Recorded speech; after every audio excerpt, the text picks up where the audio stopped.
Welcome to PJ Chapter Book Time. Tonight we get to start a new book. It's called Henry Huggins by Beverly Cleary, and she's written lots of great books for children. This is a story of this little boy right here, whose name is Henry Huggins, and in the story we get to meet his new pal. He adopts a dog as a pet. This is Ribsy, so we'll find out all about their adventures. This is a story that was beloved back when it came out over 50 years ago, and I think still resonates with children today. It's just a fun story, and I think it's pretty timeless. So sit back and relax, or cuddle down in your bed, and I will read you a couple of chapters of this great book. Okay. Henry and Ribs. Henry Huggins was in the 3rd grade.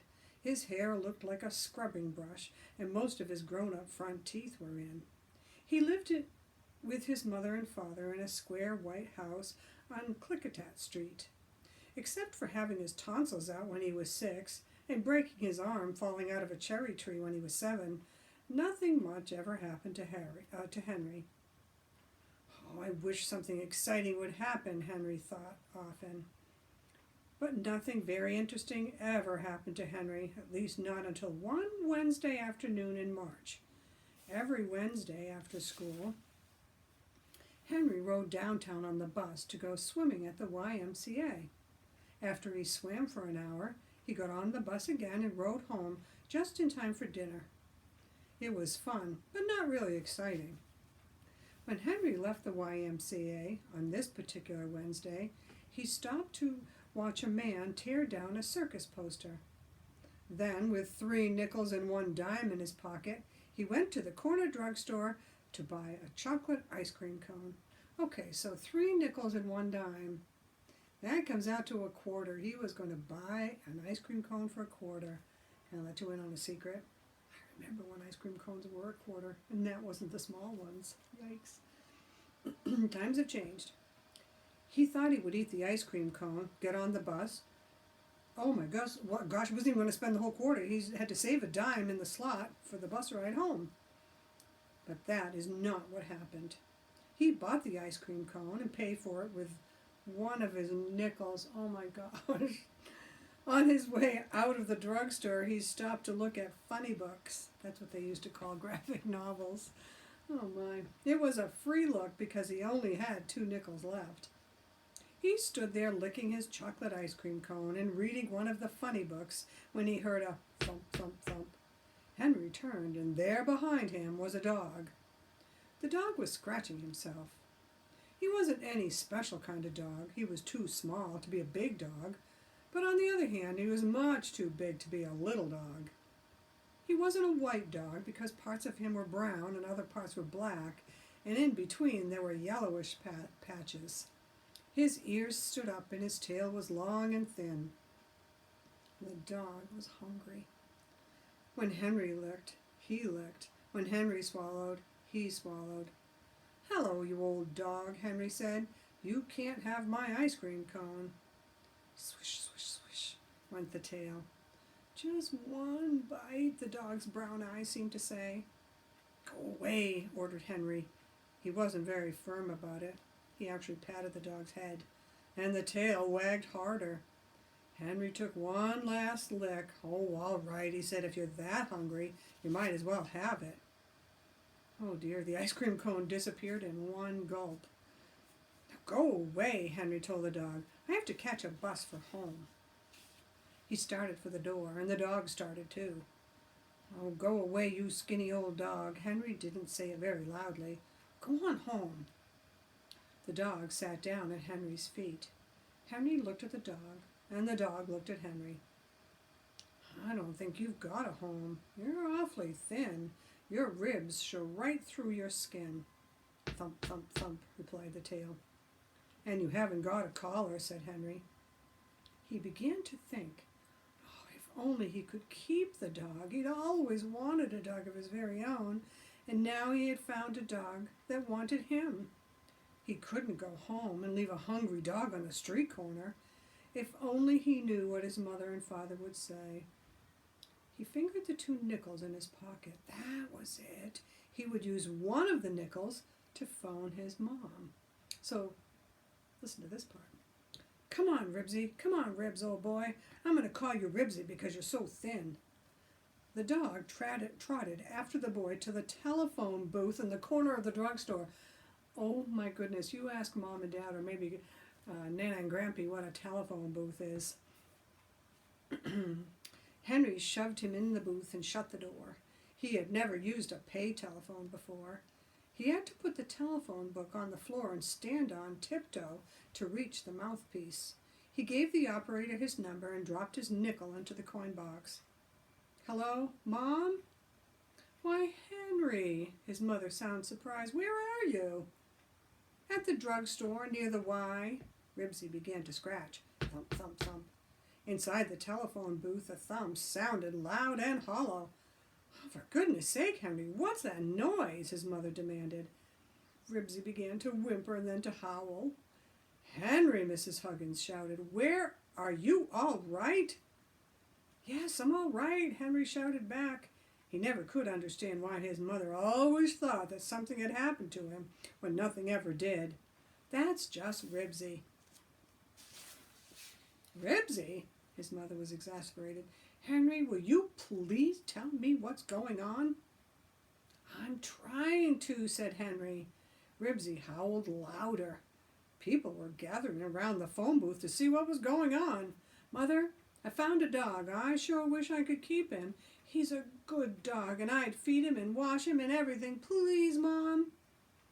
Oh, I don't know, dear, his mother said. You'll have to ask your father.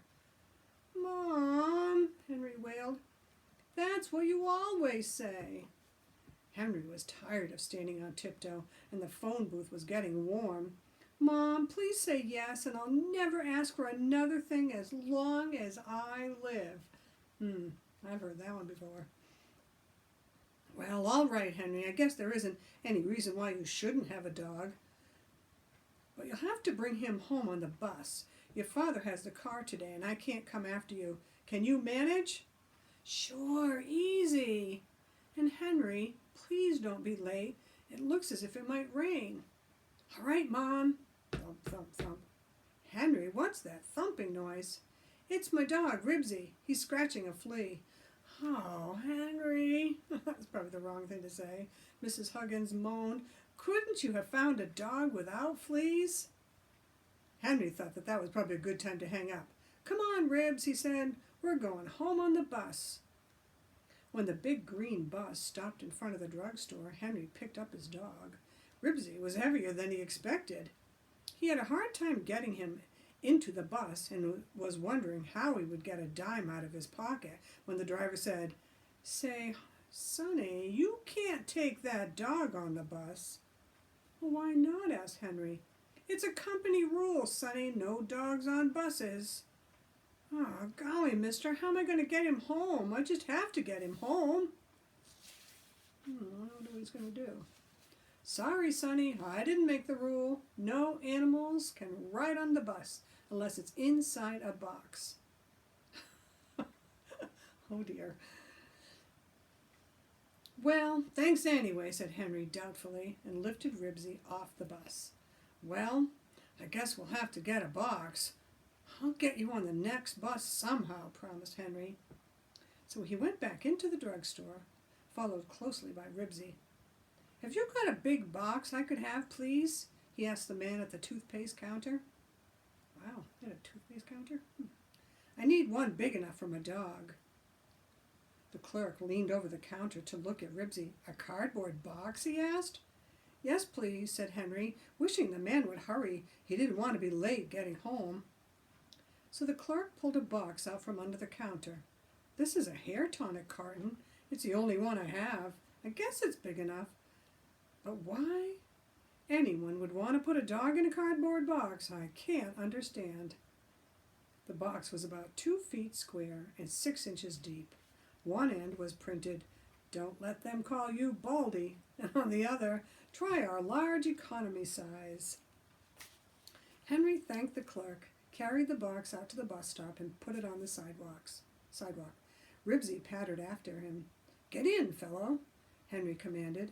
Ribsy understood, and he stepped into the box and sat down just as the bus came round a corner.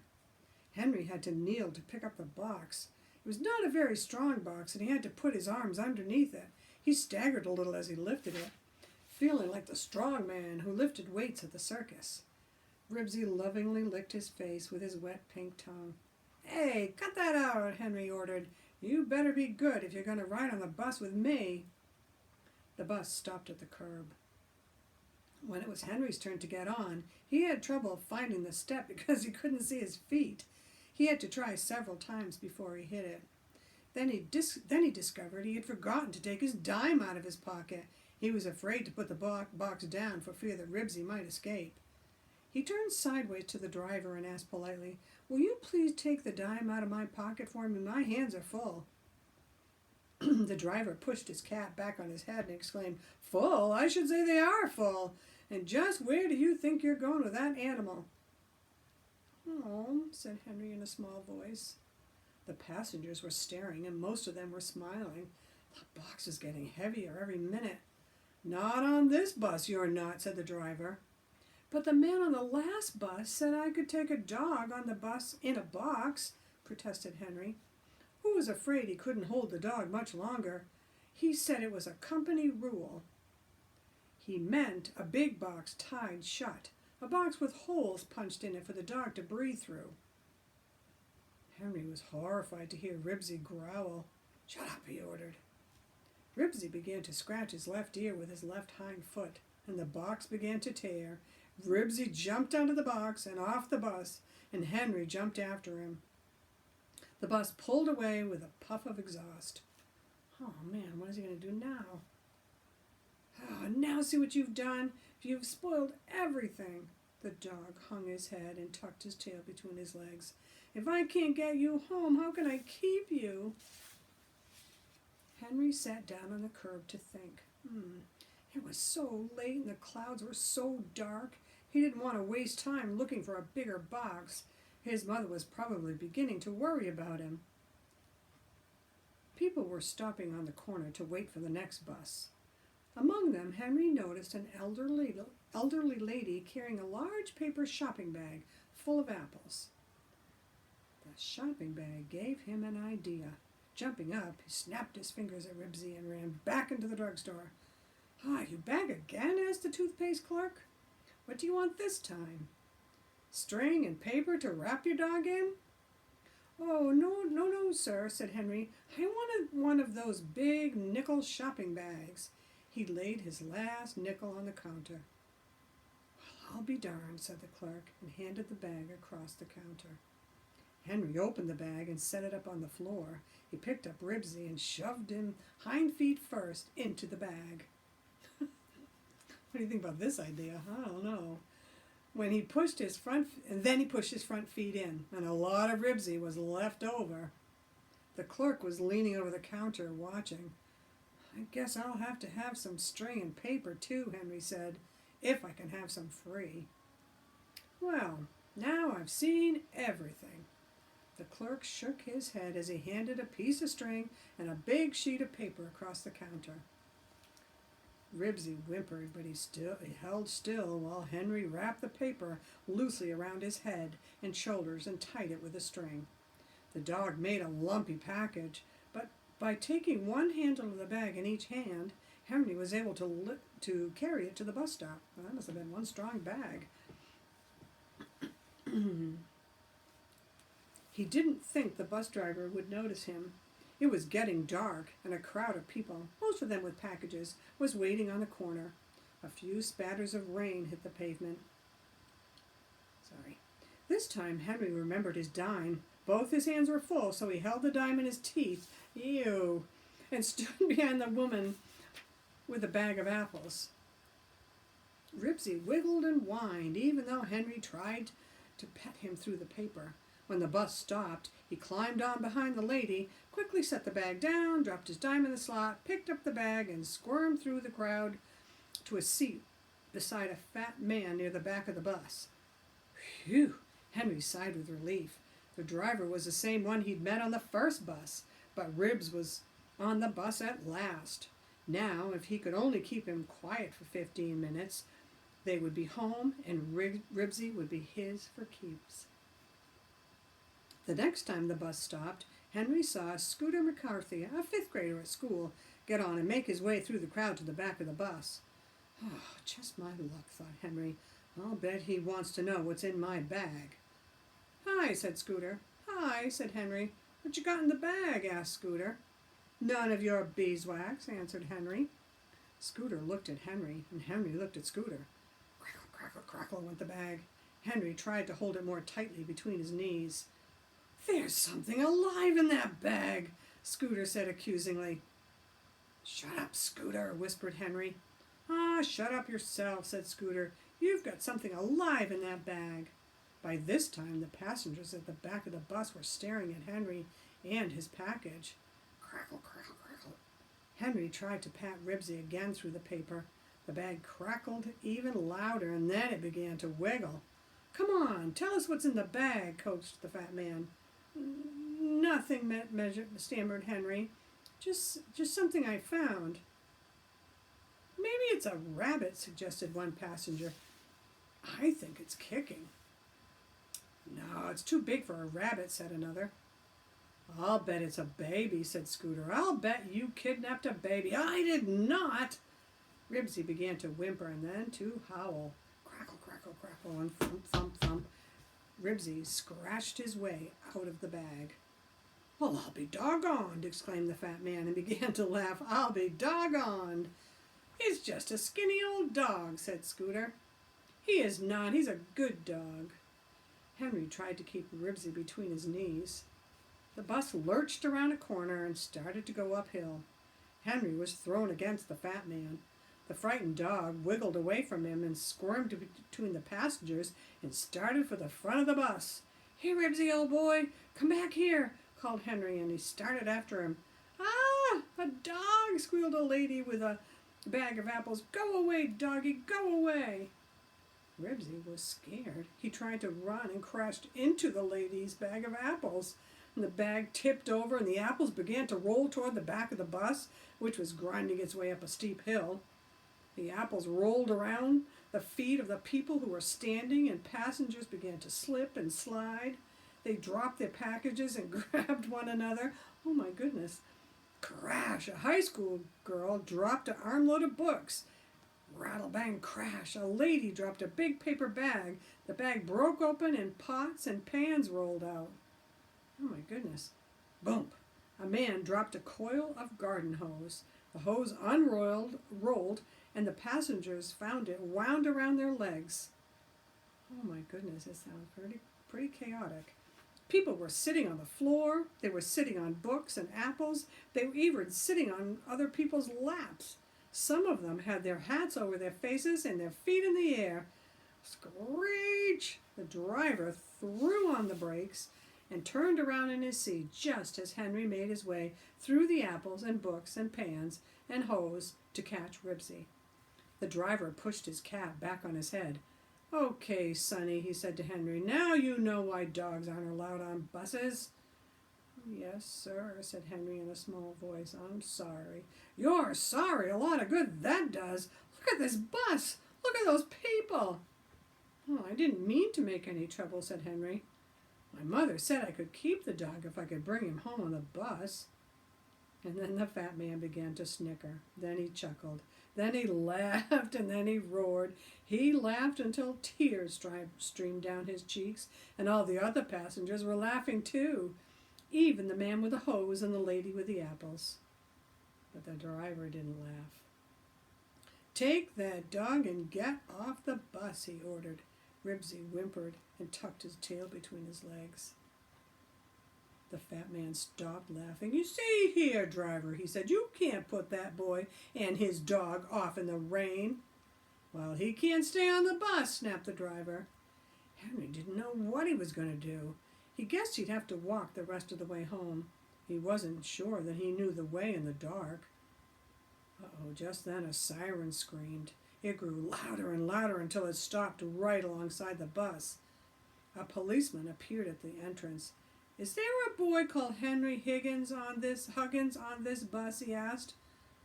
Oh boy, you're going to get arrested for having a dog on the bus, gloated Scooter. I bet you have to go to jail. I'm him, said Henry in a very small voice. I am he, corrected the lady with the apples, who had been a school teacher and couldn't help correcting boys. You'd better come along with us, said the policeman. Boy, you're sure gonna get it, said Scooter. Surely going to get it, corrected the apple lady. Henry and Ribsy followed the policeman off the bus and into the squad car where Henry and the dog sat in the back seat. Are you going to arrest me? Henry asked timidly. Well, I don't know. Do you think you ought to be arrested? No, sir, said Henry politely. He thought the policeman was joking, but he wasn't sure. It was hard to tell about grown-ups sometimes. I didn't mean to do anything. I just had to get Ribsy home. My mother said I could keep him if I could bring him home on the bus. What do you think? The officer asked his partner who was driving the squad car. Well, I think we might let him off this time, said the driver. His mother must be pretty worried about him if she called the police, and I don't think she'd want him to go to jail. Yes, he's late for dinner already. Let's see how fast we can get him home. So the driver pushed a button and the siren began to shriek. Ribsy raised his head and howled. The tires sucked at the wet pavement and the windshield wipers slip-slopped. Henry began to enjoy himself. Wouldn't this be something to tell the kids at school? Automobiles pulled over to the curb as the police car went faster and faster. Even the bus that Henry had been on had to pull over and stop. Henry waved to all the passengers, and they all waved back. Up the hill, the police car sped around the corner until they came to Klickitat Street, and then to Henry's block, and then pulled up in front of his house. Henry's mother and father were standing on the porch waiting for him. The neighbors were all looking out of their windows. Well, said his father after the policeman had gone, it's about time you came home. So this is Ribsy. I've heard about you, fellow, and there's a big bone and a can of Feely's Flea Flakes waiting for you. Henry, what will you do next? Sighed his mother. Golly, Mom, I didn't do anything. I just brought my dog home on the bus like you said. Ribsy sat down and began to scratch. So that's how Ribsy became part of Henry Huggins' home and part of his life. That was really a really good start to the story. I'm curious to see what other kind of adventures they get into, even though Henry never does anything wrong. All right, I'll see you tomorrow night. Thanks, everybody.